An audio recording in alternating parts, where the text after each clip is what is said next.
said she couldn't handle our on my time relationship. And if she ever decided to end it, frankly, I couldn't blame her. I liked her a lot, but not enough to give up my wife. Every time I'd ask La Quinta for a blood test, she'd get all bent out of shape. Aside from screwing me, I'd caught her with another motherfucker before. I walked right in on the two of them, and she had the nerve to try and throw up my wife in my face. The first day we met, she very well knew what she was getting herself into. After she got busted, I straightened her up a bit and kicked her companion right out the door. I told him if he ever came back again, I'd kill him. La Quinta got a kick out of the shit. Through her eyes, a little ass-kicking from me showed that I must have cared. Realistically, she was a piece of good ass for me. It was no more than that. Of course, she continued to use my wife against me, but I never, ever lied about having a wife to any woman I'd met. I always gave them the choice of continuing the relationship or not. Maybe, surprising to some people, but for surely not me, it didn't matter if I was married or not. Most women didn't give a fuck, and it was a thrill to be with a man in uniform who knew how to use his stick.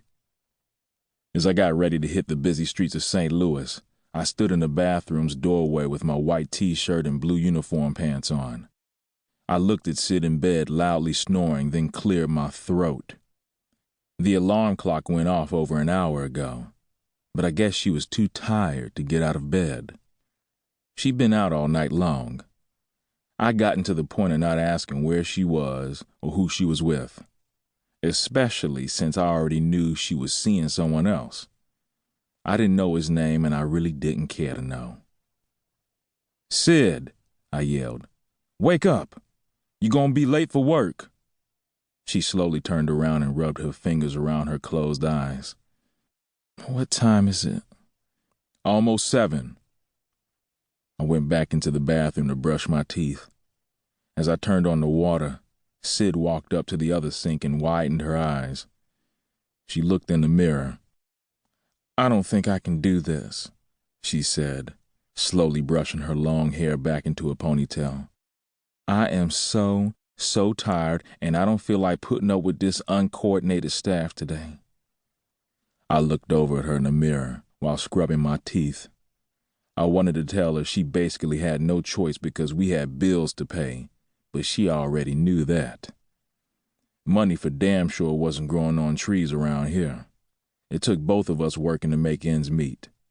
Since she was the one who wanted to live in such a lavish home, then it was up to her to make sure we kept it. After getting no response from me, Cyd cut her eyes and went back into the bedroom. By looking through the mirror, I saw her get back in bed.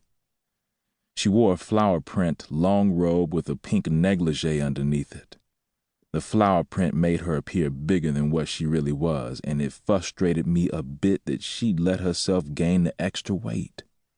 As for the pink negligee underneath, it was okay, but it wasn't like her to wear anything sexy to turn me on. Once I finished brushing my teeth, I washed my face and patted it down with aftershave. I brushed my waves with a wave brush and adjusted my police hat on my head. I tucked my t-shirt inside of my pants and reached for my shirt that hung on a doorknob. Cyd was on her way back to sleep, so I went over to the bed and stood in front of her. "Are you going to stay in bed and do nothing all day?" Her eyes popped open. "Didn't I tell you I was tired?" she griped. "I had a long night. I don't feel like going to work today."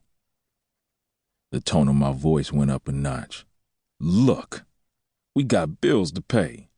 You need to tell that Negro you messing with not to keep you out so late." She cocked her head back and quickly sat up in bed. "Please don't tell me what I need to do.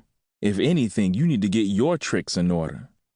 Yesterday was Leah's birthday, and I wasn't in no rush to get home to a husband who turns his back on me every single night. Just in case you haven't noticed, I haven't had a day off in almost 6 months.